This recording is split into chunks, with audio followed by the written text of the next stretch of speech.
ওই দিনটা এমন মারাত্মক দিন, فكيف تتقون إن كفرتم يوما يجعل الولدان شيبا। সেদিন ভয়ে চিন্তায় যুবক ছেলে বৃদ্ধে পরিণত হয়ে যাবে, কিশোরগুলি তরুণগুলি বৃদ্ধে পরিণত হয়ে যাবে। আমার বন্ধুগণ, মানুষ সেদিন দিক বিদিক হয়ে দৌড়াতে থাকবে, পালাবো কোথায়? আল্লাহ কোরআন শরীফে সব কথা বলে দিয়েছেন। ইয়াকুলুল ইনসানু আইনাল মাফার, কোথায় ভাগবো, পালাবো কোথায়? অস্থির হয়ে মানুষ দৌড়াতে থাকবে, পালাবো কোথায়, যাব কোথায়? আল্লাহ বলেন কাল্লা লা ওয়াজারা ইলা রাব্বিকা ইয়াউমাইদিনিল মুস্তাকার। ভাগবার কোনো রাস্তা নাই, পালাবার কোনো পথ নাই, একমাত্র তোমার রব ছাড়া, আল্লাহর দরবার ছাড়া পালানোর কোনো রাস্তা আজার নাই। রব্বুল আলামিন কোরআনে কারীমের মধ্যে বলেছেন আল্লাযী খালাকাল মাউতা ওয়াল হায়াতা লিয়াবলুয়াকুম আইয়ুকুম আহসানু আমালা। আমি পরীক্ষার জন্য এই জীবন দিয়েছি, তোমাদেরকে পরীক্ষা হবে। এই পরীক্ষা জীবন আর মৃত্যু দুটি জিনিস দিয়েছি পরীক্ষা করার জন্য। এই পরীক্ষার জন্য তোমরা পাস করতে পারো। পরীক্ষা আসছে, এখন প্রশ্নপত্র সব ফাঁস করে দেওয়া হয়েছে। প্রশ্নগুলি সঠিকভাবে আদায় করুন, প্রশ্নগুলি পড়ুন এবং জীবনটাকে সেইভাবে গড়ুন। নামাজটা সহি করে আদায় করুন। বহু মুসলমান আছে নামাজই পড়ে না, নামাজ পড়তে জানেও না। নবী করিম সাল্লাল্লাহু আলাইহি ওয়াসাল্লাম বলেছেন সাল্লু কামা রাআইতুমুনি উসাল্লি, নামাজ পড়ো সেইভাবে যেভাবে আমাকে তোমরা পড়তে দেখো। সুবহানাল্লাহ। আর রাসূলুল্লাহ কেমনে নামাজ পড়তেন? এটা বর্তমান বিশ্বের শ্রেষ্ঠ হাদিস বিশারদ আল্লামা নাসিরউদ্দিন আলবানী তিনি ইন্তেকাল করেছেন। আল্লাহ পাক তাকে জান্নাতুল ফেরদাউসের মেহমান বানায়নি, বলেন আমিন। তার লেখা বই আছে রাসূলুল্লাহ সাল্লাল্লাহু আলাইহি ওয়াসাল্লামের নামাজ, বইয়ের নাম রাসূলুল্লাহ সাল্লাল্লাহু আলাইহি ওয়াসাল্লামের নামাজ। ছোট্ট একটা বই, এই বইটা আপনারা কিনবেন। এই বইটা যেভাবে লেখা আছে নামাজ সেইভাবে পড়বেন। নামাজ রাসূল করিম ঠিক যেভাবে পড়েছেন ওইভাবেই লেখা আছে। আপনি আন্দাজে পড়লে হবে না, টুকটুক টাকটুক করে কয়েকটা সেজদা দিলেই হবে না। তা দিলে আর কাম, একটা সেজদা থেকে আরেকটা সেজদার মাঝখানে সময় দিতে হবে, রুকু থেকে দাঁড়ায় সময় দিতে হবে, ধীরে ধীরে নামাজ পড়তে হবে। অথচ আমরা নামাজ পড়ি সব থেকে ব্যস্ততার সাথে, দ্রুত, রকেট সার্ভিস। কোরআন শরীফের ভিতরে নামাজের গুরুত্ব সর্বাধিক দেওয়া হয়েছে। নামাজের কথা কয়বার বলা হয়েছে? 82 বার। 82 বার আল্লাহ পাক বলেছেন নামাজ আদায় করো, 82 বার বলেছেন। আর নবীজি বলেছেন লা দীনা লিমান লা সালাতা লাহু, যার কাছে নামাজ নাই তার কাছে দ্বীন বলে কোনো জিনিস নাই। মান তারাকা সালাতান মুতাআম্মিদান ফাকাদ কাফারা, ইচ্ছে করে যে ব্যক্তি নামাজ ছেড়ে দিল কাফের হয়ে গেল, বলেন নাউজুবিল্লাহ। কিয়ামতের দিন বুখারী শরীফের হাদিস, আল্লাহ পাকের নবী বলেছেন কিয়ামতের দিন সর্বপ্রথম আল্লাহ জিজ্ঞেস করবেন বান্দা নামাজ পড়ছো কিনা। প্রথম প্রশ্ন কি বলেন? প্রথম প্রশ্ন কি? যার নামাজ কবুল তার সমস্ত নেক আমল মঞ্জুর, যার নামাজ কবুল হবে না কোনোটাই মঞ্জুর হবে না। কথা বুঝতে পেরেছেন? নামাজ সঠিকভাবে আদায় করতে হবে। নবী করিম সাল্লাল্লাহু আলাইহি ওয়াসাল্লাম ইন্তেকালের 5 দিন আগে থেকে জ্বরাক্রান্ত হলেন, রোগাক্রান্ত হলেন, জ্বরে আর মাথার যন্ত্রণায় অস্থির হয়ে যেতে লাগলেন, বেহুশ হন আবার হুশ হন। যেদিন তিনি ইন্তেকাল করবেন তার আগের দিনেও তিনি জোহরের নামাজ পড়ার জন্য সাহাবীদের কাঁধের উপরে ভর দিয়ে নামাজ পড়তে গেছেন। পা উঁচু করে নিতে পারেন নাই, পা টেনে টেনে নিয়েছেন।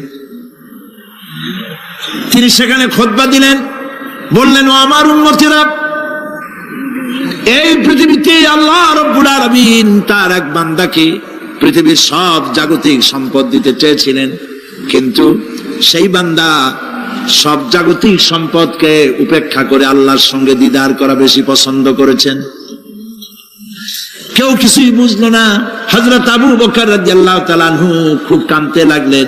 তিনি বুঝতে পেরেছেন যে এই পৃথিবীতে সমস্ত সম্পদ দিতে চেয়েছিলেন আল্লাহ যাকে, তার নাম বিশ্বনবী। তিনি সবগুলি উপেক্ষা করে আল্লাহর সঙ্গে দিদার করা বেশি পছন্দ করেছেন। আমরা অতি তাড়াতাড়ি নবীজি থেকে নবীর এতিম হয়ে যাব। পরের দিন ইশার নামাজের ওয়াক্ত হলো। আজান হয়ে গেল,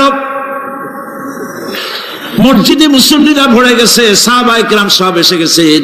হুজুরের জন্য বহুক্ষণ অপেক্ষা করার পর হযরতে আবু বকর রাদিয়াল্লাহু তাআলা আনহু তিনি ইমামতির জায়গায় দাঁড়ায় গেছেন। নবীজি বেহুশ অবস্থায় ছিলেন ঘরের মধ্যে। হুশ আসার পর তিনি হযরত আয়েশাকে বললেন, আয়েশা, মসজিদে নববীতে এখন কি হতেছে?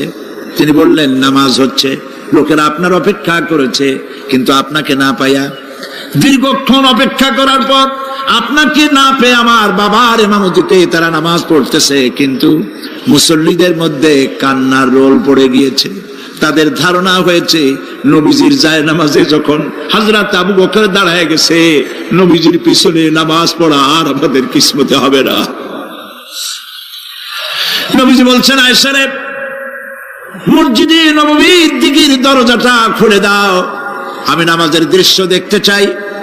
দরজা খুলে দেওয়া হলো।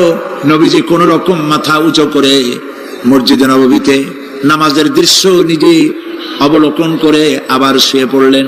হযরত আয়েশা লক্ষ্য করে দেখেন নবীজির চোখের পানি দিয়ে কোনা দিয়া পানি বেয়ে বেয়ে পড়ছে।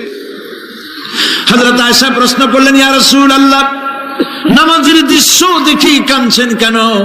হুজুর বলেন, আয়েশা রে, এটা কোনো দুঃখের পানি নয়, আমি কাঁদতেছি এই জন্যে, এই নামাজের জামাত কায়েমের জন্য তায়েফের ময়দানে অনেক রক্ত ঝরেছে, আবার উহুদের ময়দানে দান দান শহীদ হয়েছে, সাহাবায়ে কেরাম জীবন দিয়েছে। আজ আমি দেখতে পেলাম আমার উম্মতেরা জামাতে নামাজ পড়ছে। আমার ধারণা হলো ভবিষ্যতে কিয়ামত পর্যন্ত আমার উম্মতেরা এইভাবে জামাত বন্দী হয়ে নামাজ আদায় করবে। নবীজি আবার বেহুশ হয়ে পড়লেন। মসজিদে নববী থেকে আজ আর কেউ বাড়ি যায় না, সবাই কান্দে। আজ রাত বোধহয় নবীজি কাটাবেন না। মেয়েরা কাঁদতেছে, সাহাবায়ে কেরাম কাঁদতেছেন, আজওয়াজে মুতাহারাত তারা কাঁদতেছেন। নবীজির আবার হুঁশ হলো, তাকায় দেখেন ঘরের মধ্যে কান্নাকাটি, মসজিদে নববীতে কান্নাকাটি। সব থেকে বেশি কাঁদতেছেন মা ফাতেমা। নবীজি হযরত ফাতেমার কান্না দেখে ইশারা করলেন, কাছে আয়। হযরত ফাতেমা রাসূলের কাছে গেলেন। নবীজি কানে কানে কি যেন বললেন, কান্নাটা বন্ধ হয়ে গেল। হযরত আয়েশা জিজ্ঞেস করলেন, মা, তোমার আব্বা তোমার কানে কি বললো আর কান্না বন্ধ হয়ে গেল? হযরত ফাতেমা বলে, আম্মাজি, আমার আব্বা আমাকে বললেন, মা ফাতিমা, তোমার কান্না আমার বরদাস্ত হয় না, কেঁদো না, আমি মৃত্যুর পরে সকলের আগে তোমার সাথে আমার দেখা হয়ে যাবে। হযরত ফাতেমা বলছেন, আম্মাজি, আমি বুঝতে পেরেছি আমার আব্বার এই কথার অর্থ কি। নবীজির ইন্তেকালের পরে আত্মীয় স্বজনের মধ্যে সবার আগে আমার মৃত্যু হবে, আর আমার পিতার সাথে আমি মিলিত হতে পারবো। রাত যখন শেষ হয়ে এলো, নবীজির হুঁশ হয়েছে, তাকায় দেখেন হযরত জিবরাইল দাঁড়ানো। হযরত জিবরাইল নবীজির চেহারা মোবারকের দিকে তাকায় বলেন, আসসালামু আলাইকা ইয়া রাসূলুল্লাহ, আল্লাহ আপনাকে সালাম বলেছেন, আর আল্লাহ পাক জানতে চেয়েছেন আপনার মুখে আপনি কেমন আছেন। আল্লাহ জানেন আপনার অবস্থা কি, তারপরেও আপনার মুখে শুনতে চেয়েছেন আপনি কেমন আছেন। নবীজি বলছেন, জিবরাইল, বড় কষ্টে আছি, বড়ই যন্ত্রণা, বড়ই কষ্ট। হযরত জিবরাইল বলছেন, ইয়া রাসূলুল্লাহ, আজকে এক নতুন ফেরেশতা আমি সাথে করে নিয়ে এসেছি। এই ফেরেশতা পৃথিবীর কোন নবী অথবা কোন মানুষের কাছে যাওয়ার জন্য অনুমতি চায় না, আজ আপনার কাছে অনুমতি ভিক্ষা চায় কাছে আসার জন্য। ওই ফেরেশতার নাম হচ্ছে মালাকুল মউত। হযরত মালাকুল মউত বলেন, ইয়া রাসূলুল্লাহ, এই পৃথিবীতে আদম আলাইহিস সালাম থেকে নিয়ে পর্যন্ত কোন মানুষের জান কবজের জন্য আমার অনুমতি চাওয়া লাগে নাই, আর কোনোদিন লাগবে না। আজ আমি আসার সময় আল্লাহ বলেছেন আপনার জান কবজের জন্য আমি যেন আপনার কাছে অনুমতি ভিক্ষা চাই। নবীজি বলছেন, আমি যদি অনুমতি না দেই তো কি হবে? হযরত মালাকুল মউত বলছেন, ইয়া রাসূলুল্লাহ, অনুমতি যদি না দেন আমি ফেরত চলে যাব, আমাকে সেভাবেই বলা হয়েছে। হযরত জিবরাইল বলেন, ইয়া রাসূলুল্লাহ, আল্লাহ রাব্বুল আলামিন আপনার দিদারের ইন্তজার করতেছে।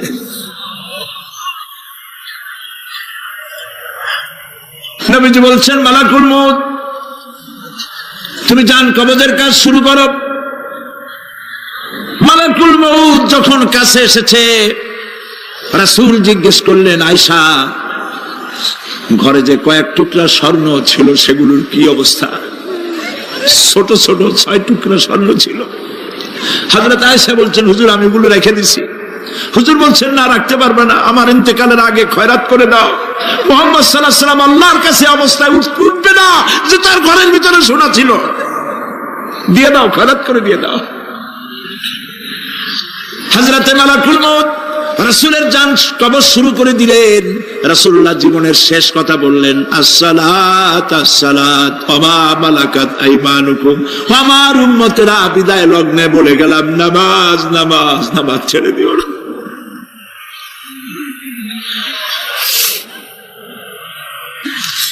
প্রিয় ভাইরা, নবী করিম সাল্লাল্লাহু আলাইহি ওয়াসাল্লাম জীবনের শেষ কথা বলে গেছেন নামাজ। সেই নামাজে আমাদের যত সব অবহেলা। স্ত্রীকে নামাজ পড়ান, বউকে নামাজ পড়ান, ছেলে মেয়েকে নামাজ পড়ান। দোকানদার ভাইরা, যখন আজান হয়ে যাবে দোকান বন্ধ করে দেন। আপনি আপনার কর্মচারীরা নামাজ পড়তে যান। যতটুকু সময় নামাজ পড়তে গেছে, এই সময় বিক্রি করলে যা লাভ হইতো, এরপরে বিক্রি করলে আল্লাহ 10 গুণ বেশি বরকত দিতে পারেন। পারেন কিনা? পারেন কিনা? পারেন। আল্লাহর বিশ্বাস করেন, আল্লাহ আপনার বরকত দিবে। আপনার কর্মচারী, দোকানদারে, বাড়ি ঘরে স্ত্রী পুত্র পরিজন যারা আছে সবাইকে নামাজি বানাবার জন্য চেষ্টা করেন। নামাজ, রোজা ইত্যাদি করুন। মিথ্যা বলবেন না, ওজনে কম দিবেন না, খাদ্যে ভেজাল দিবেন না, ঘুষ খাবেন না, ঘুষ দিবেন না, মানুষের উপর অত্যাচার করবেন না, কাউকে কষ্ট দিবেন না, মানুষ যেন আপনার ব্যবহারে কষ্ট না পায়। আল্লাহ পাক বলেছেন, ওয়াকুলু লিন-নাসি হুসনা, মানুষের সাথে সুন্দর সুন্দর কথা কও। নবী করিম সাল্লাল্লাহু আলাইহি ওয়াসাল্লাম বলেছেন, মানুষের সাথে যদি হাসি মুখে কথা বলো, একটা সদকা দেওয়ার সমান সওয়াব হয়ে যাবে। মানুষকে ভালোবাসো, গরিবদের ভালোবাসো, তাদের অর্থ করি দাও, পয়সা করি দাও, তোমার যা আছে দিতে থাকো। কুয়ার পানি যত উঠাবেন তত কুয়ার পানি ভালো থাকবে, আর পানি উঠাবেন না, কুয়ার পানি পচে যাবে। এই জন্য আল্লাহর রাস্তায় পয়সা যত ইনকাম হচ্ছে খরচ করতে থাকেন, আল্লাহ পাক দিতে থাকবেন।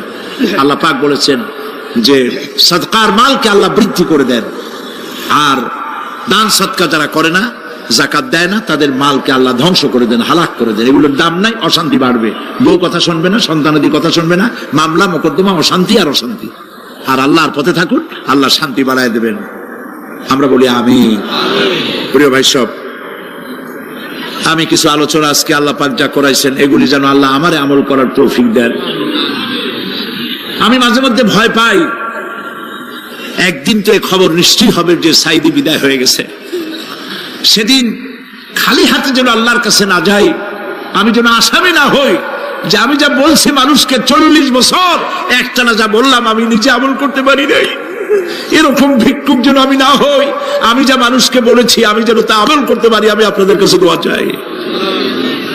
আমরা কেউ বাঁচবো না, এই যে দেখা হলো আবার দেখা নাও হইতে পারে। সেই জন্য আমরা আমাদের জীবনকে যেন তৈরি করি।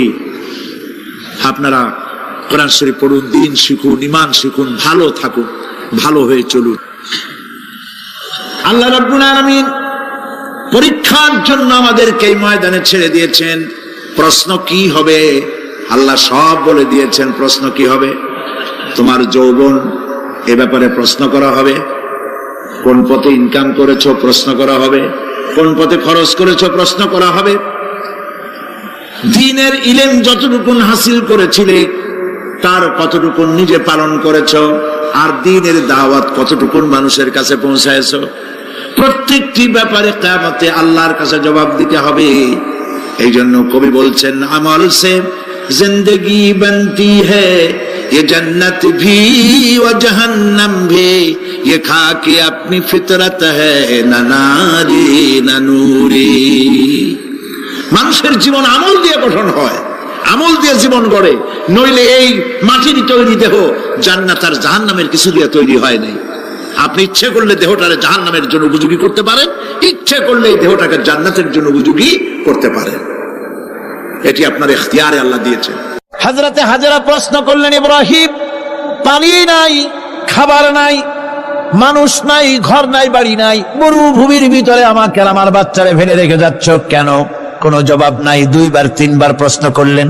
এরপরে তিনি আবার প্রশ্ন করলেন, বললেন, ইব্রাহিম, এটা কি আল্লাহর হুকুম নাকি?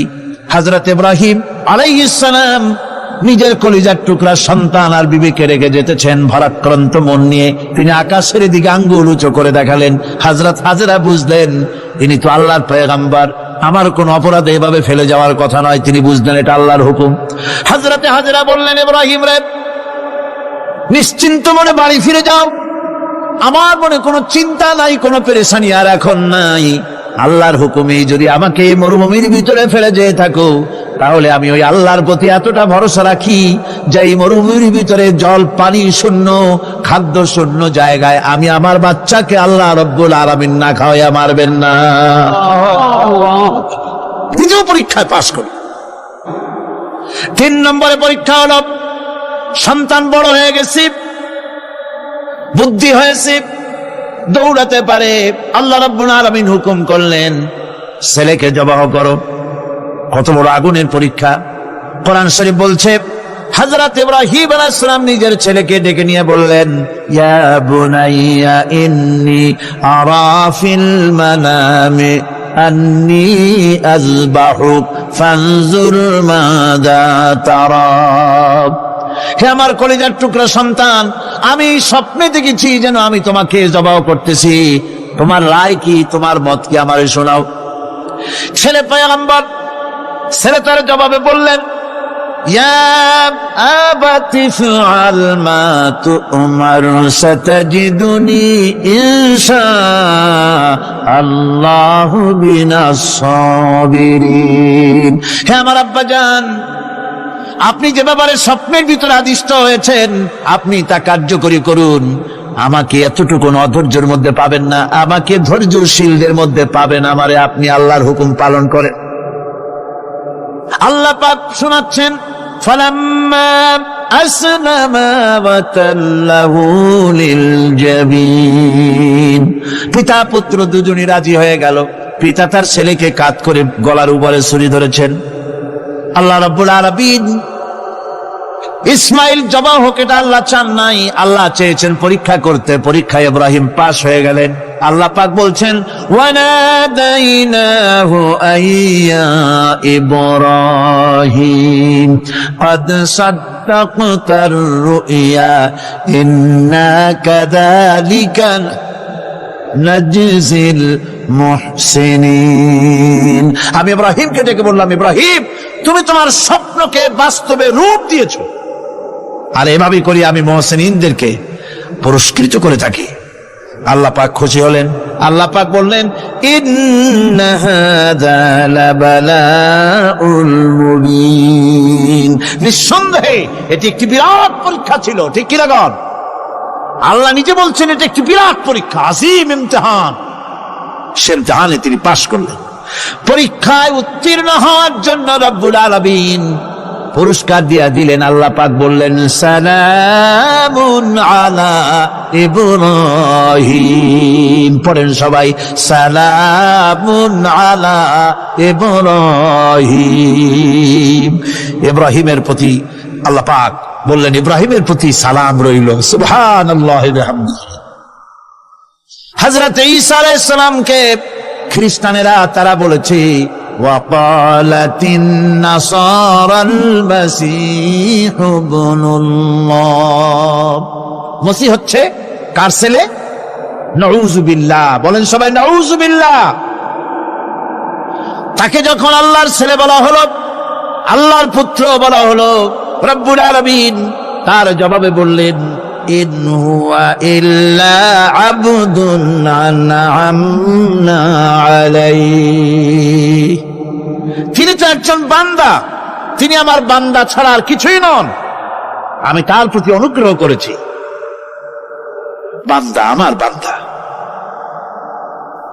আল্লাহ পাকের বান্দা হওয়ার ব্যাপারে কোন মানুষের লজ্জা থাকার কথা নয়। এমনকি আল্লাহ পাক ঈসা আলাইহিস সালাম সম্পর্কে বলছেন, লা ইয়াস্তানকিফাল মাসীহু আইয়াকুনা আবদান লিল্লাহি ওয়ালাল মালাইকাতুল মুকাররাবুন। মসিহ আল্লাহর বান্দা, তাতে কখনো বিন্দু মাত্র লজ্জা তিনি পোষণ করেন নাই যে আমি আল্লাহর বান্দা, আল্লাহর গোলাম। এটা একটা কথা হইল? এরকম লজ্জা তিনি পোষণ করেনি। এমনকি তার নিকটবর্তী ফেরেশতা যারা, তারাও আল্লাহর বান্দা গোলাম হওয়ার জন্য তাদের ভিতরে কোনো লজ্জা নাই। যারা নাকি আল্লাহর গোলাম, এই ব্যাপারে যাদের মধ্যে লজ্জার সৃষ্টি হয়, আল্লাহর গোলাম এটা কেমন কথা, বান্দা হওয়াটা কেমন কথা। যারা গোলামীকে অস্বীকার করে তাদের সম্পর্কে আল্লাহ পাক বলছেন, ওয়া মাইয়াস্তানকিফ আন ইবাদাতিহি ওয়া ইস্তাকবির ফাসায়াহশুরুহুম ইলাইহি জামিআ। কেউ যদি আল্লাহর বন্দেগী করার ব্যাপারে লজ্জা পোষণ করে, যদি লজ্জার কারণ মনে করে, অহংকার করে, গৌরব করে, তাহলে তারা পালাবে কোথায়, যাবে কোথায়? আমি কিয়ামতের দিন সবগুলিকে এক জায়গায় করে ফেলবো। সুতরাং আল্লাহ পাকের গোলামিতে আল্লাহ যে বান্দা বলে যখন ডাকেন, লজ্জার কোনো কারণ নাই। অহংকার যে করবে সে নিজেকে ধ্বংস করবে। আল্লাহ পাক সব নবীদেরকে নিজের বান্দা বলেছেন। নবীরা কি আল্লাহ পাকের বান্দা।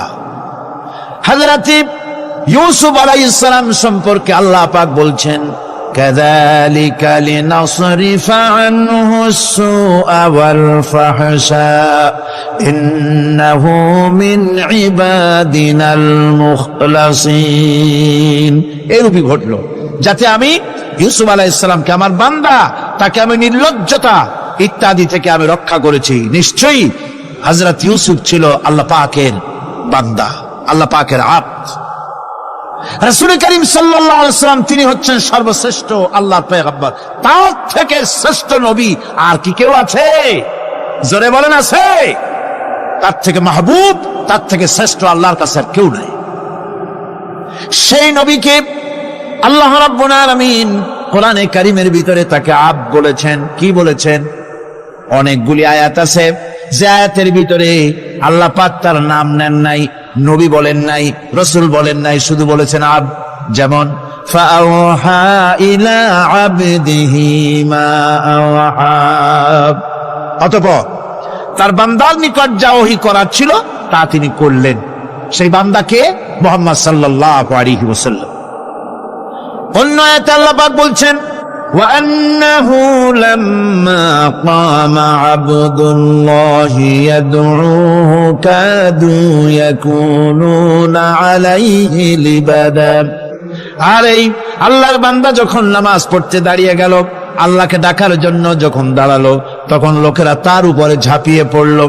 ঝাঁপিয়ে পড়ার জন্য প্রস্তুতি গ্রহণ করলো। এখানে আব্দ বলা হয়েছে কাকে? মুহাম্মদ সাল্লাল্লাহু আলাইহি সাল্লামকে। এভাবে করে অন্য এক আয়াতে আল্লাহ পাক তার হাবিবকে আব্দ বলছেন, বান্দা বলতেছেন, ইন কুনতুম ফি রাইবিম মিম্মা নাযালনা আলা আবদিনা। আমার বান্দার উপরে যে কিতাব নাজিল করেছি তাতে যদি তোমাদের কোনো সন্দেহ হয়, এই যে আমার বান্দার উপরে, ওই বান্দাকে বলেন সবাই? মুহাম্মদ রাসূলুল্লাহ সাল্লাল্লাহু আলাইহি ওয়াসাল্লাম। অন্য আয়াতে বলা হচ্ছে, تبارك الذي نزل الفرقان على عبده ليكون للعالمين نذيرا। অতীব বরকতপূর্ণ সেই মহান সত্তা যিনি তার বান্দার উপরে ফুরকান নাজিল করেছেন। কে সেই বান্দা? মুহাম্মদ সাল্লাল্লাহু আলাইহি ওয়াসাল্লাম।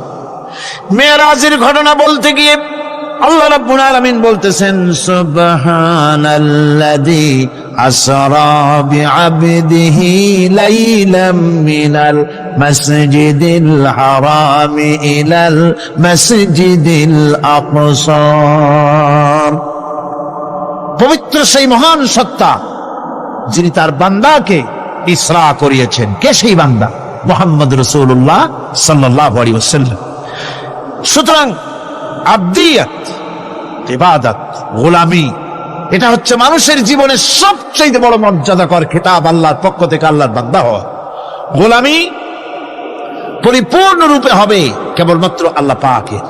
এই গোলামির জন্যই আল্লাহ পাক আমাদেরকে সৃষ্টি করেছেন, অন্য কোনো কাজে আমাদেরকে সৃষ্টি করেন নাই। সেই জন্য আমাদেরকে গোলামি করতে হবে, আনুগত্য করতে হবে কেবলমাত্র কার বলুন তো? এই গোলামি যদি সঠিকভাবে করি, যদি বান্দারা যারা আল্লাহ পাকের বান্দা বলে গোলাম বলে নিজেদেরকে দাবি করে, যদি সঠিকভাবে ইবাদতটা করা যায়, তাহলে আল্লাহ তাদের জন্য কি ওয়াদা করেছেন শুনুন। দুনিয়ায় তাদেরকে আল্লাহ পুরস্কার দেবেন, আখিরাতেও দেবেন। এটা বন্ধ করে, দুনিয়া এবং আখিরাতে আল্লাহ পুরস্কার দেবেন। সে পুরস্কারটা কি? দুনিয়ার পুরস্কারটা আগে শোনেন। আল্লাহ পাক বলেন, যারা আমার ইবাদত করবে তাদের ব্যাপারে আমার ওয়াদা শোনো।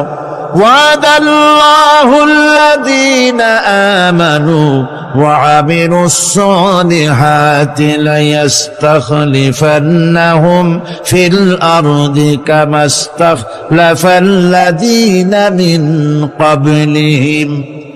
তোমাদের মধ্যে যারা ঈমান এনেছে এবং সৎ কাজ করেছে, আল্লাহ রাব্বুল আলামিন তাদের ব্যাপারে আল্লাহর ওয়াদা হচ্ছে, আল্লাহর প্রতিজ্ঞা হচ্ছে, আল্লাহ ওয়াদা করতেছেন তাদেরকে জমিনের উপরে প্রতিষ্ঠিত করবেন।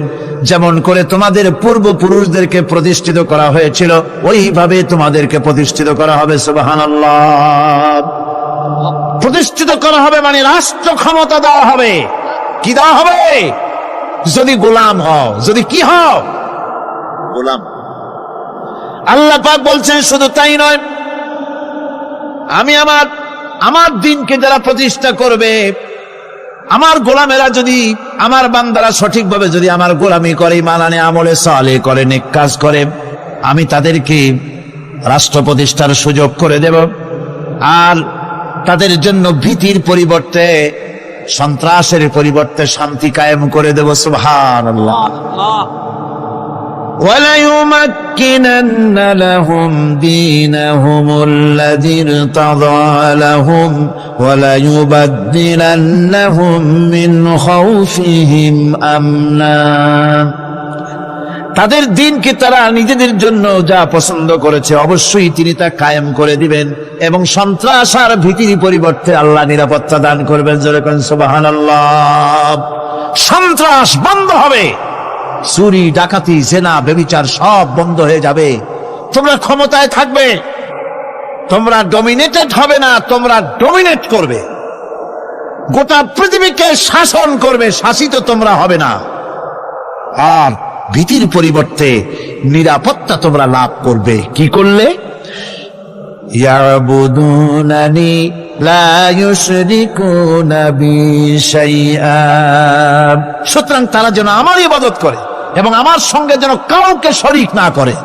আল্লাহ বলছেন, তোমরা যদি আমার সাথে শরীক না করো, ইবাদতের মধ্যে কাউকে যদি শরীক স্থাপন না করো, আর যদি তোমরা আমার ইবাদতটা সলিড ভাবে আমার জন্যই করো, তাহলে রাষ্ট্র ক্ষমতা তোমাদের হাতে আসবে, সন্ত্রাস নির্মূল হবে, শান্তি প্রতিষ্ঠিত হবে।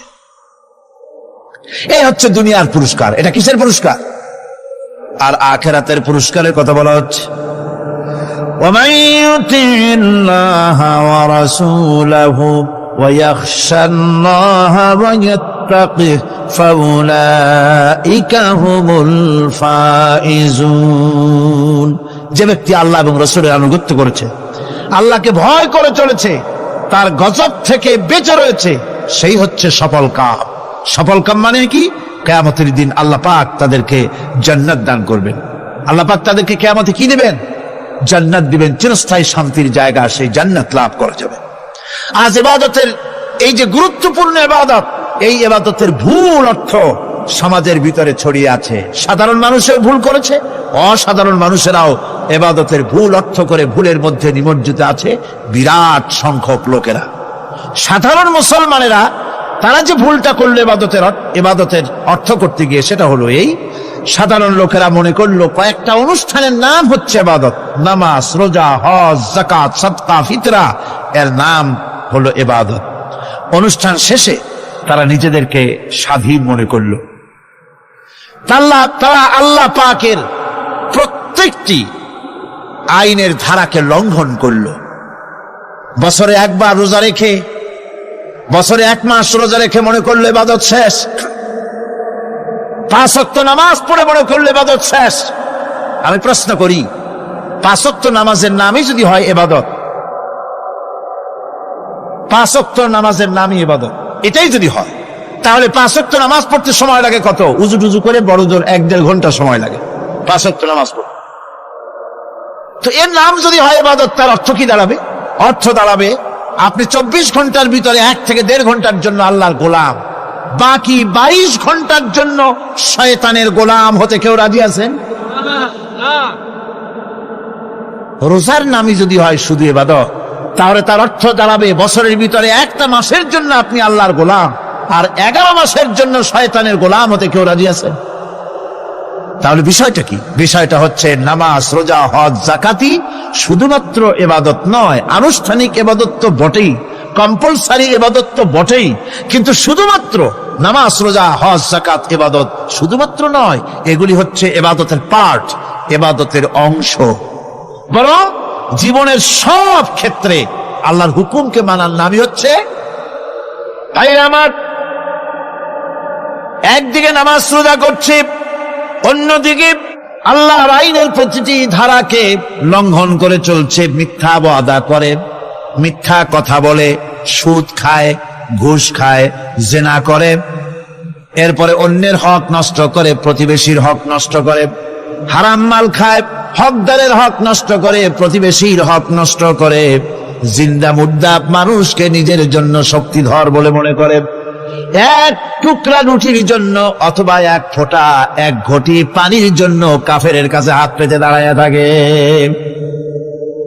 এই যদি অবস্থা হয়, এটাই যদি হয় ঈমান, আর এটার নামে যদি ইবাদত হয়, তাহলে এই পৃথিবীর মুসলমানের আজ লাঞ্ছিত কেন? আল্লাহর ওয়াদা কি মিথ্যা? নাউযুবিল্লাহি মিন যালিক। আমাদের ইবাদত যদি ঠিক হয়, যদি সত্যিকারের ইবাদত যদি আমরা করে থাকি, তাহলে ক্ষমতায় ইমানদারেরা নাই কেন? বিশ্বজুড়ে মুসলমানেরা লাঞ্ছিত কেন? তাহলে বুঝতে হবে ইবাদতের মধ্যে বিরাট গরমিল করে ফেলেছি, ঠিক কিনা? লক্ষ্য করুন, সেই লোকটা হজ করতেছে, উমরা করতেছে, নামাজ পড়তেছে, মসজিদ মাদ্রাসায় চান্দা দিতেছে, ওই লোকটি আবার ব্যাংকের থেকে সুদের টাকা নিয়ে ব্যবসা চালাইতেছে। ব্যবসা ঠিক রাখার জন্য, ইনকাম ট্যাক্স ফাঁকি দেওয়ার জন্য ব্যবসায়ীরা 2 ধরনের 3 ধরনের খাতা মেনটেন করছে। কথা ঠিক কিনা? মিথ্যা কথা বলছে, ঘুষ দিতেছে, বেশি করে বিদ্যুতের বিল যাতে না আসে সেজন্য যারা বিদ্যুৎ লাইনে আছে তাদেরকে পয়সা দিয়ে ম্যানেজ করতেছে, ঠিক কিনা? আমি পার্লামেন্টে বলেছি বিদ্যুৎ বাইরের থেকে আনতে হবে না, ঘুরে ঘুরে আবার বিদ্যুতের কথা আসে।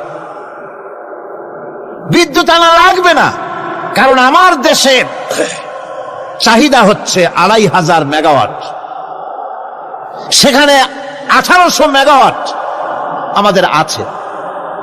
আরেকদিকে 4টা বিদ্যুৎ প্রকল্প বন্ধ হয়ে আছে। ওই 4টি বন্ধ হওয়া প্রকল্প যদি চালু করা যায়, তাহলে 2900 মেগাওয়াট বিদ্যুৎ উৎপাদিত হতে পারে বলে বিশেষজ্ঞরা বলেছে। তাহলে আমাদের উদ্বৃত্ত 400 মেগাওয়াট থেকে যাবে। এইটা কি বাইরের থেকে আনার কোনো দরকার নাই। বিদ্যুতের অপচয় বন্ধ করুন, বিদ্যুতের চুরি বন্ধ করেন।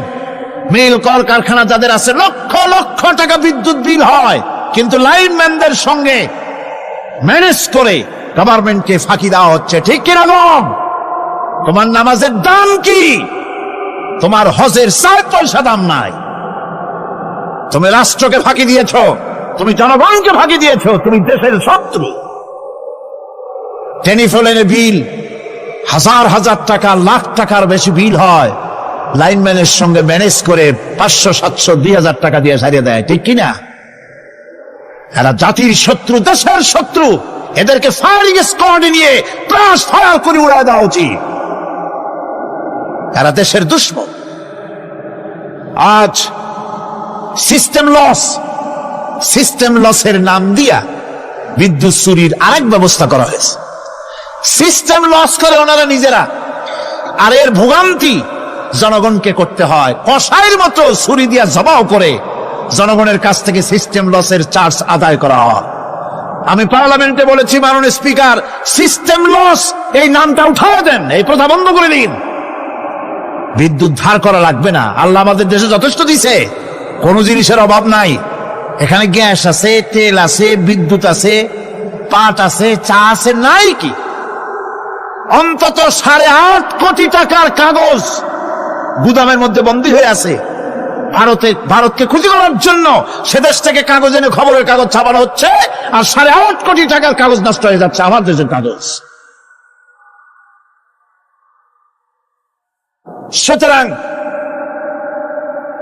বলতেছিলাম একথাই বলতেছিলাম যে ঈমান আল্লাহর গোলাম হতে হলে ভুল করে বসেছি ইবাদতের অর্থ করতে, শুধু নামাজ, রোজা, হজ, যাকাত, মাজারে কিছু চান্দা দেওয়া, আগরবাতি, মোমবাতি, চাদর একটা দিয়া, পীর সাহেবরে 10,000 টাকা চান্দা দিয়া, মোছে তেল মাইখা দাঁত বাইর করে হাসে। বেহেশতে তো গেছি, আর দেরি কত? বেহেশতে তুমি যাবা, এত সহজ? দেশকে ফাঁকি দিছ, দেশকে ফাঁকি দিয়েছ, জনগণকে ফাঁকি দিয়েছ, নিজের মেয়েকে ফাঁকি দিয়েছে। বিবাহের সময় টাকা পয়সা দিয়া বিবাহ টিবাহ করায় দিল। ব্যবসা, ধনী সম্পত্তি, বাড়ির সম্পত্তি সব ছেলেদেরকে দিয়ে দিল, মেয়েটারে ফাঁকি দিয়ে দিল। দেয় না এরকম? ফুপুকে ফাঁকি দিল, বোনকে ফাঁকি দিল। এরপরে মোনাজাত করে সবে বরাতে, আল্লাহ আমারে বেহেশত দিও। ফেরেশতারা কয়, মর তুই আগে, বেহেশত তোরে কেমনে দেয় ভালো করে দেখাই দেব। বেটা তুই যাবি বেহেশতে? এত সোজা? ওটা মামু বাড়ির বারান্দা নাকি? এত সহজ। সুতরাং সাধারণ মানুষ মারাত্মক ভুল করেছে এখানে। নামাজ, রোজা, হজ, যাকাত ইবাদত, আর কিছু কি ইবাদত মনে করে নাই? আপনার চাকরি আপনার ইবাদত, চাকরিতে ফাঁকি দেওয়া যাবে না। আপনি সুস্থ মানুষ, মেডিকেল লিভ নিয়ে ওয়াজ মাহফিল অথবা কোনো ইজতিমায় যাওয়া যাবে না, কোনো চেল্লা দিতে যাওয়া যাবে না। মেডিকেল লিভ নিয়ে আপনি সুস্থ মানুষ, কেন আপনি মেডিকেল লিভ নিচ্ছেন? আপনি ফাঁকি দিতে পারবেন না। সরকারি চাকরি করেন, মিল কল কারখানায় চাকরি করেন, ফরজ নামাজ পড়েছেন ভালো কথা, সুন্নাত পড়েছেন ভালো কথা, নফল পড়বেন না। জোহরের নফল পড়া বাদ দিন। যদি আপনি চাকরিজীবী হন, চাকরি করেন, ওটাই ইবাদত। এর নাম ইসলাম, এর নাম ইসলাম। গভর্নমেন্ট যে বেতন দেয় সেই বেতনের উপরে সন্তুষ্ট থাকুন, ঘুষ খাইয়েন না।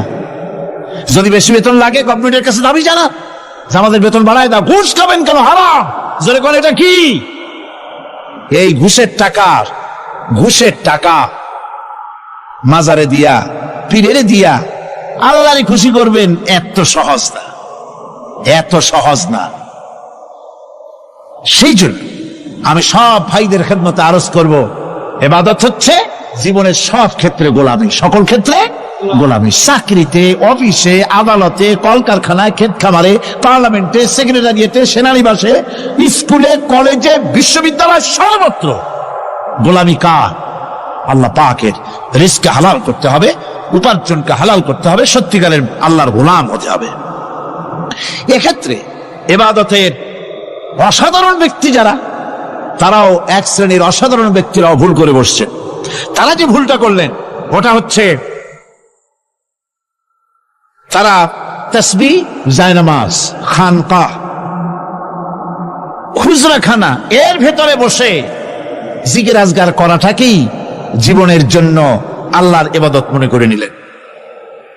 আল্লাহর বান্দারা যখন অনাচার ব্যভিচারে লিপ্ত, আল্লাহর আইনের পরিবর্তে যখন মানুষের তৈরি করা আইন চলছে, চেচনিয়া, বসনিয়া যখন মানুষদেরকে জবাও করা হচ্ছে, বসনিয়ার মুসলমান সন্তানদেরকে যখন জবাও করা হয়, কাশ্মীরের স্বাধীনতাকামী মুসলমানদের অধিকার হরণের জন্য তাদের উপরে যখন বন্য হায়নার মতো, পশুর মতো যখন ভারতীয় শত্রু সৈন্যরা যখন হামলা চালায়, সোমালিয়ার মানুষগুলি যখন না খেয়ে তাদের হাড়, পাঁজরার হাড়গুলি যখন বেরিয়ে যায়, তখনও যদি আপনি খানকার ভেতরে থেকে তসবিহ পড়েন আর তাহাজ্জুদের নামাজ পড়ে কপালে দাগ লাগান, এই অন্যায়ের বিরুদ্ধে যদি সোচ্চার না হন, আপনার এই তসবির কোনো দাম নাই। আপনাকে সোচ্চার হতে হবে, আপনাকে অন্যায়ের বিরুদ্ধে খাড়া হতে হবে। একদিকে তাহাজ্জুদের নামাজ তো পড়বেনই, জিকির তো করবেনই, কোন সন্দেহ নাই। আর একদিকে সিংহের মতো অন্যায়ের বিরুদ্ধে গর্জে উঠতে হবে। তাতে যদি প্রয়োজন হয় মুজাদ্দিদ আল ফেসানির মতো কারারুদ্ধ হন না কেন, সেটাই কিসমত, সেটাই তকদীর। হক কথা বলতে হবে। এই জন্য আমার বারবার মনে পড়ে আজকের এক শ্রেণীর লোক আমাদের দেশে এক শ্রেণীর লোক বাইরের থেকেও আসে, বিদেশ থেকেও আসে, নামের আগে আওলাদে রসুল লাগান। ফেদায়ে রসুল, মুজাহিদে মিল্লাত, আওলাদে রসুল। আজিব, তুমি আওলাদে রসুল যদি হবে, তাহলে তুমি যে দেশের মানুষ, সেই দেশে মুসলমানদের যখন জবাব করা হয়, পার্লামেন্টে কথা বলে বেরিয়ে আসো না কেন? তোমার জেল হয় না কেন? কংগ্রেসের সেন্ট্রাল বডির সদস্য হয়ে আওলাদে রসুল লাগাইয়া বাংলাদেশের রাজনীতিতে নাক গলাতে দেওয়া হবে না। এরা কংগ্রেসের পা চাটা গোলাম। এদেরকে চিনতে হবে, যারা আমার দেশে এসে মুসলমানদের মধ্যে বিভেদ সৃষ্টি করতে চায়। আমার মুসলমান ভাইয়েরা, সুতরাং আজকে আমাদেরকে বুঝতে হবে, নামের আগের 14 হাত লম্বা বিশেষণ দেখে ভুললে চলবে না। কথা মনে থাকবে, এরা কংগ্রেসের গোলাম।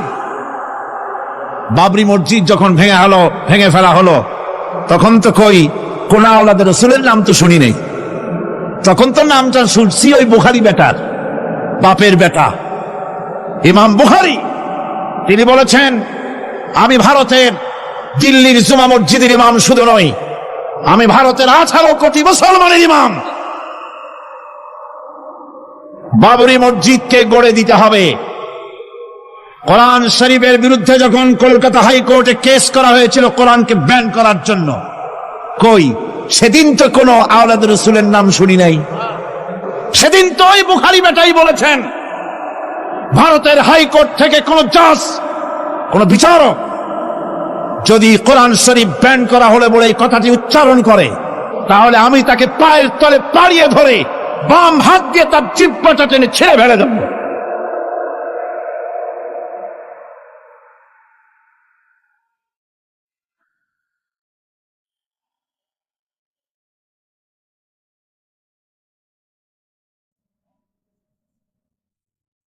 বন্ধুগণ,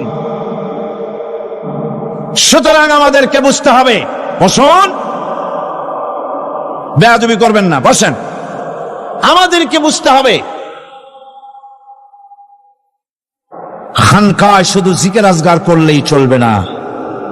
হযরতে শাহজালাল রহমতুল্লাহ আলাইহি এক হাতে ছিল তরবারি, আর এক হাতে ছিল কোরআন।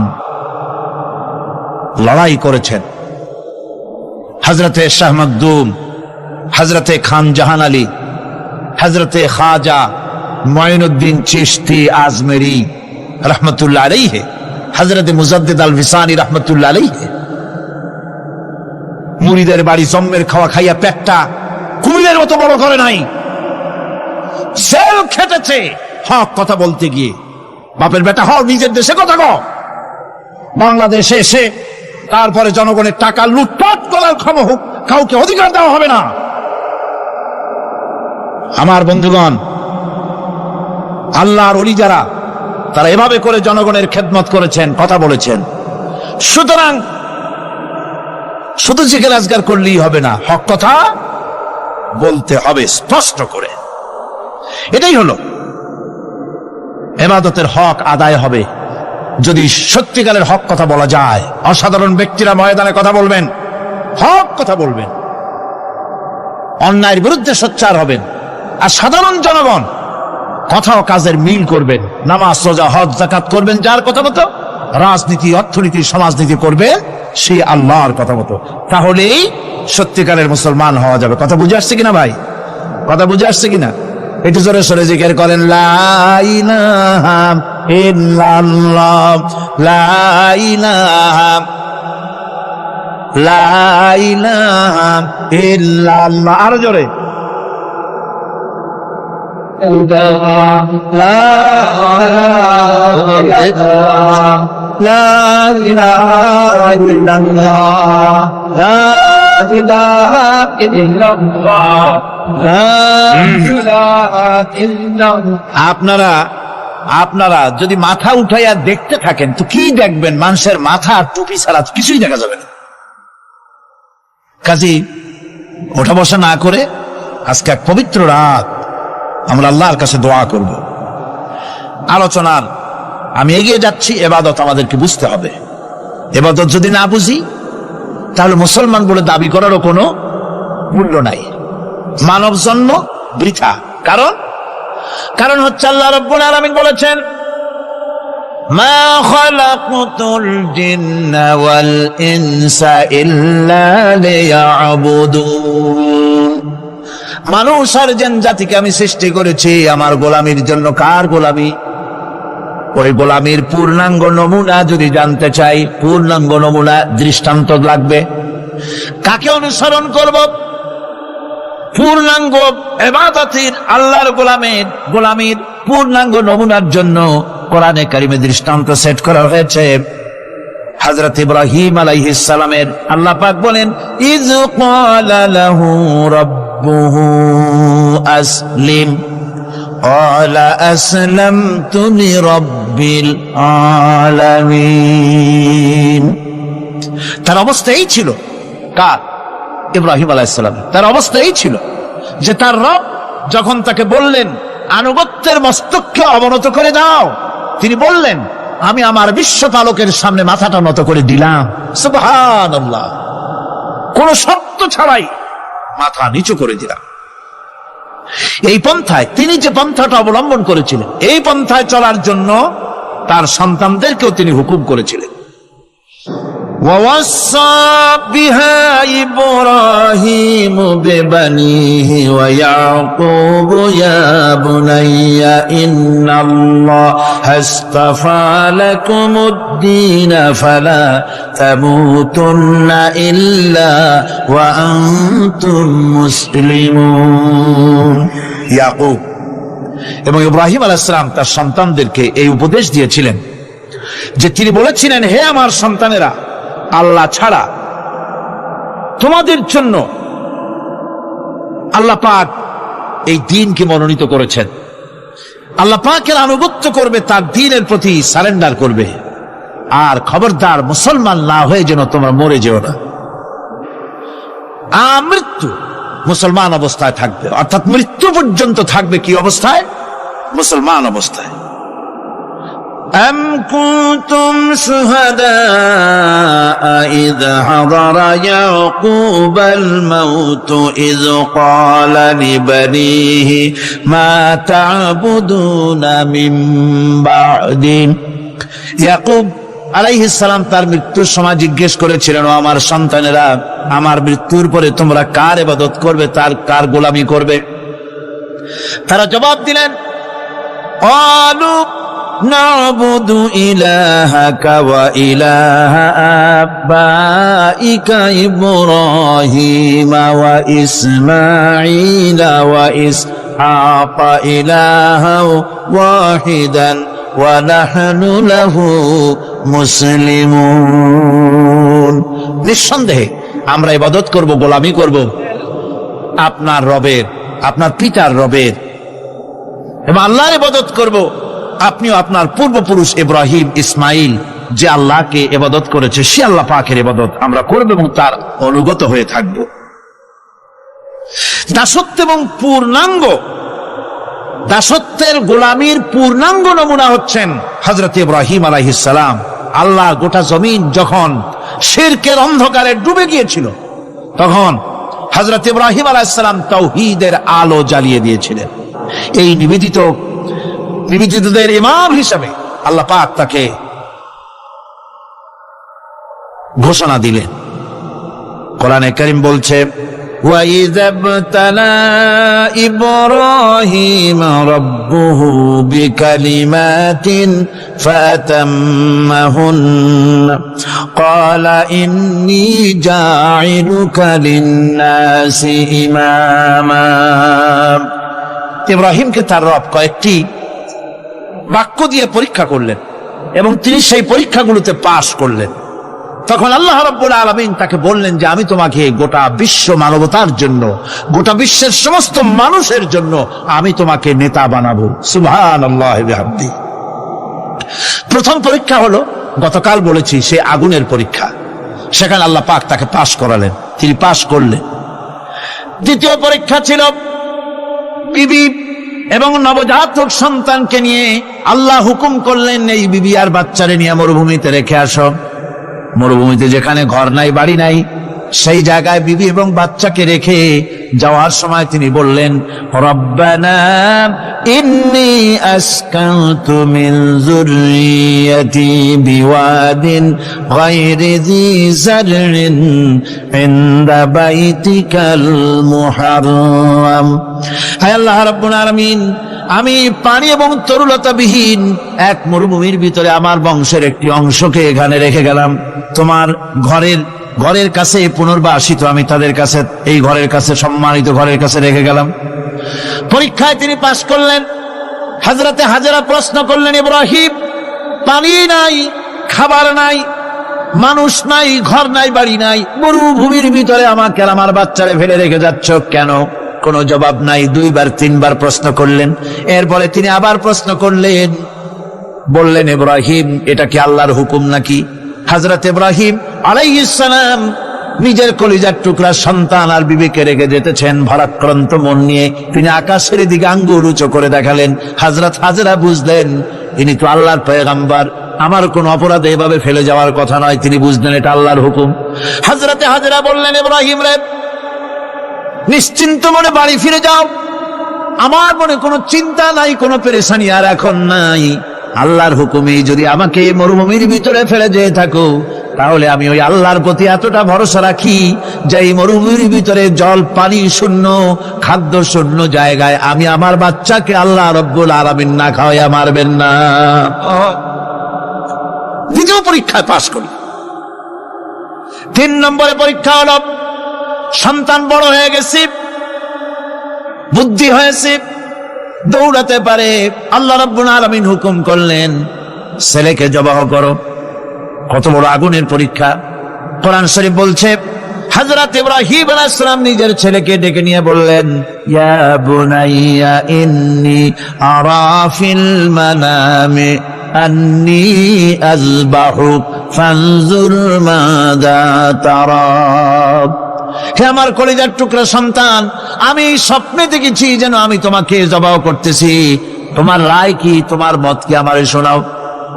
ছেলে পয়গম্বর, ছেলে তার জবাবে বললেন, ইয়া আবাতি ফাআল মা তু'মার সাতাজিদুনি ইনশাআল্লাহু মিনাস সাবিরিন। হে আমার আব্বাজান, আপনি যে ব্যাপারে স্বপ্নের ভিতরে আদিষ্ট হয়েছেন, আপনি তা কার্যকরী করুন। আমাকে এতটুকু অধৈর্যের মধ্যে পাবেন না, আমাকে ধৈর্যশীলদের মধ্যে পাবেন। আমারে আপনি আল্লাহর হুকুম পালন করেন। আল্লাহ পাক শোনাচ্ছেন, ফালাম্মা আসলামা ওয়া তাল্লাহু লিল জাবিন। পিতা পুত্র দুজনই রাজি হয়ে গেল। পিতা তার ছেলেকে কাঁধ করে গলার উপরে ছুরি ধরেছেন। আল্লাহ রাব্বুল আলামিন ইসমাইল জবাহ হোক, এটা আল্লাহ চান নাই, আল্লাহ চেয়েছেন পরীক্ষা করতে। পরীক্ষায় ইব্রাহিম পাশ হয়ে গেলেন। আল্লাহ পাক বলছেন, ওয়ানাদাইনাহু আইয়া ইব্রাহিম ক্বাদ সাদ্দাকতার রুইয়া ইন্না কাযালিকা নাজজিল মুহসিনিন। আমি ইব্রাহিমকে ডেকে বললাম, ইব্রাহিম, তুমি তোমার স্বপ্নকে বাস্তবে রূপ দিয়েছো, আর এভাবেই করি আমি মুহসিনিনদেরকে পুরস্কৃত করে থাকি। আল্লাহ পাক খুশি হলেন। আল্লাহ পাক বললেন, ইন্না হাযা লাবালাউল মুবিন। নিঃসন্দেহে এটি একটি বিরাট পরীক্ষা ছিল, ঠিক কি না? আল্লাহ নিজে বলছেন এটা একটি বিরাট পরীক্ষা, আজিম ইমতিহান। সে ইমতিহানে তিনি পাশ করলেন। পরীক্ষায় উত্তীর্ণ হওয়ার জন্য রব্বুল আলামিন পুরস্কার দিয়া দিলেন। আল্লাহ পাক বললেন সালামুন আলা ইব্রাহিম। পড়েন সবাই, সালামুন আলা ইব্রাহিম। ইব্রাহিমের প্রতি আল্লাহ পাক বললেন ইব্রাহিমের প্রতি সালাম রইল। সুবহানাল্লাহি ওয়া বিহামদিহি।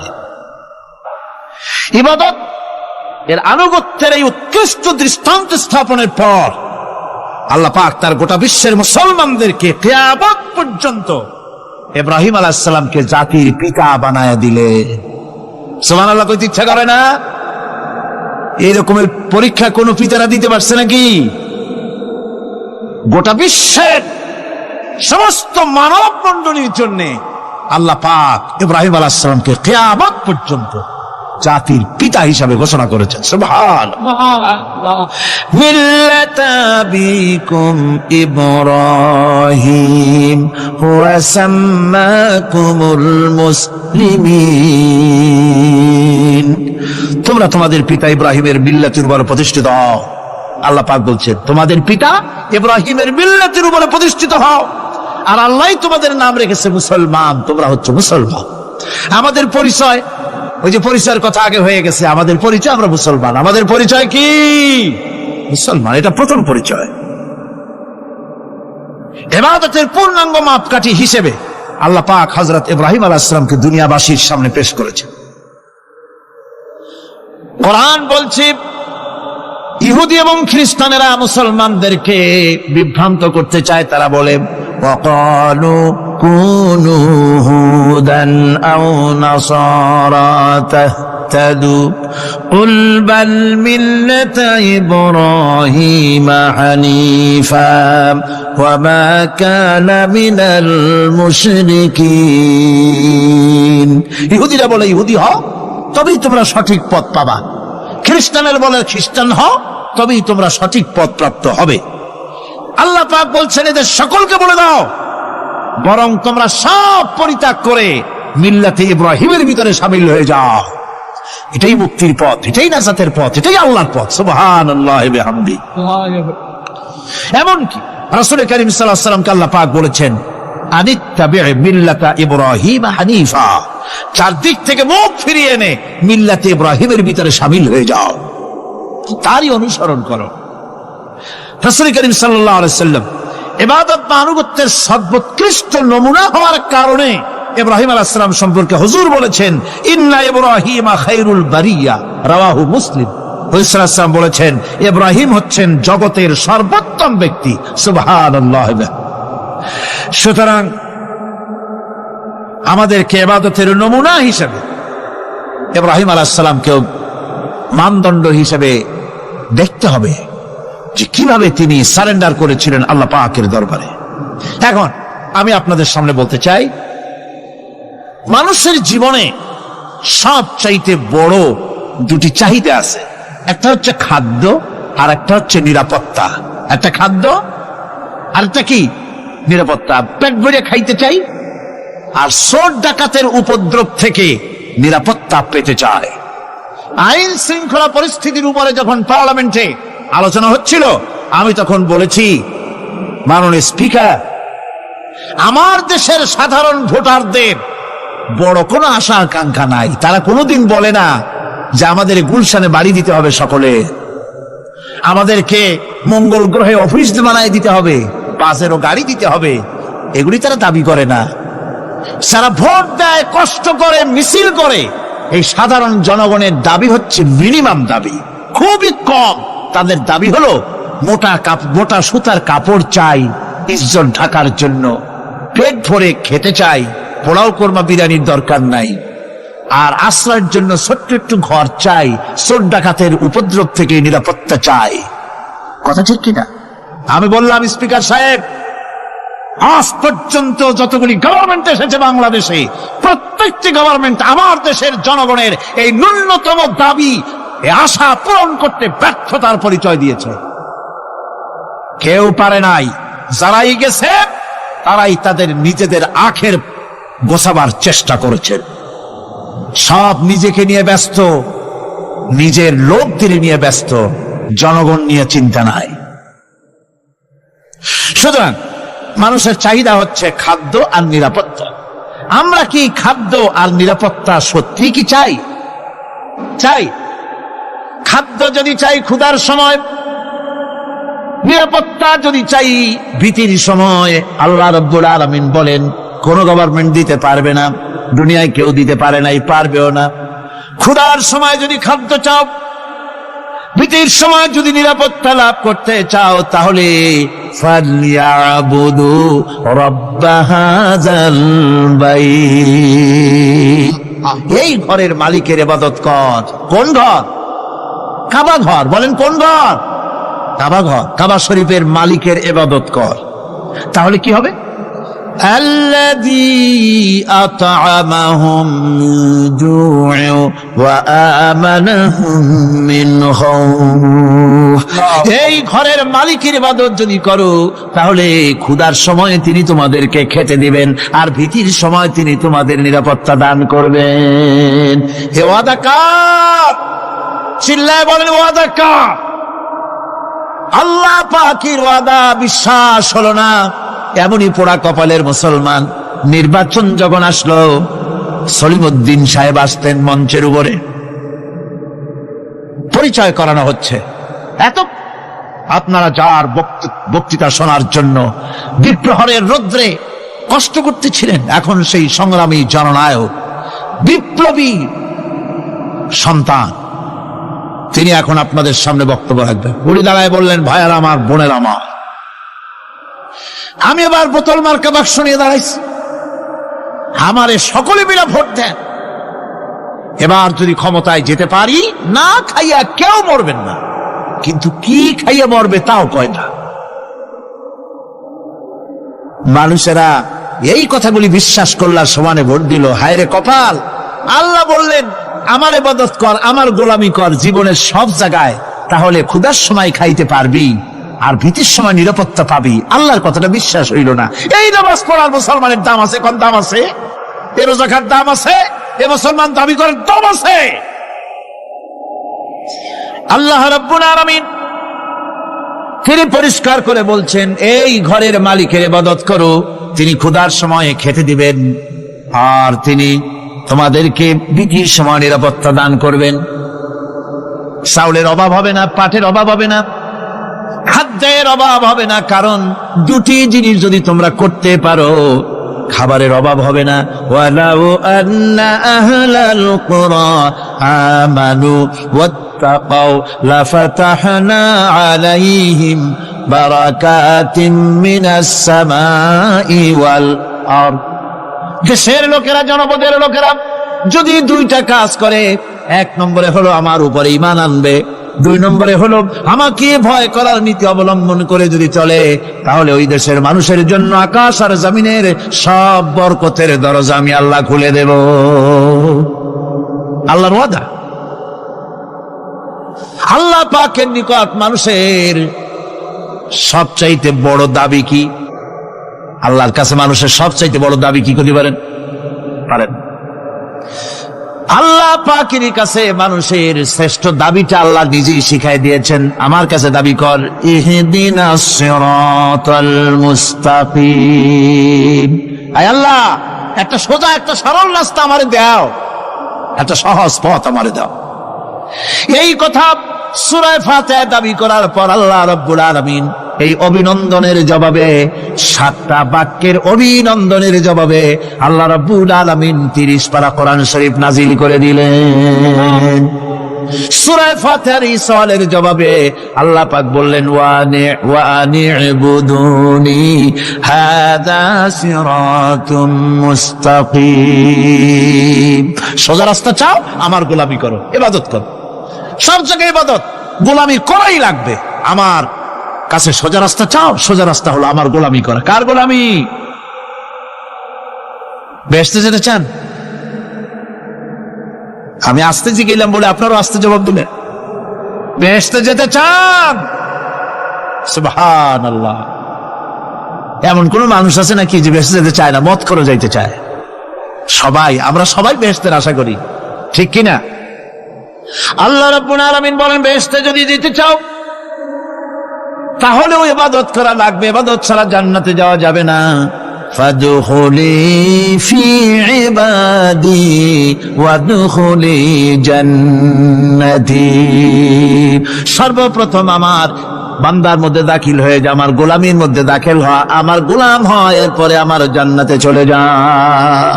ربنا ظلمنا أنفسنا وإن لم تغفر لنا وترحمنا لنكونن من الخاسرين ربنا لا تزغ قلوبنا بعد إذ هديتنا وهب لنا من لدنك رحمة إنك أنت الوهاب أي الله تعالى হাজার হাজার মুসলমান নরনারী ঠান্ডাকে উপেক্ষা করে তোমার দ্বীনের কথা শোনার জন্য, কোরআনে কারীমের কথা শোনার জন্য এই মাঠে এসে হাজির হয়েছে।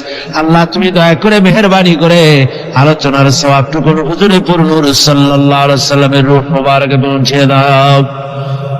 রব্বুল আলামিন, আমাদের মধ্য থেকে তাদের মা বাপ দুনিয়া থেকে জনমের মতো বিদায় হয়ে গেছে। আল্লাহ, কবরে যদি আযাব থাকে দয়া করে আযাব মাফ করে দাও। আল্লাহ, আমাদের মা বাপের উপরে তোমার রহমত নাজিল করো। রব্বিরহামহুমা কামা রব্বায়ানি সগীরা, রব্বিরহামহুমা কামা রব্বায়ানি সগীরা।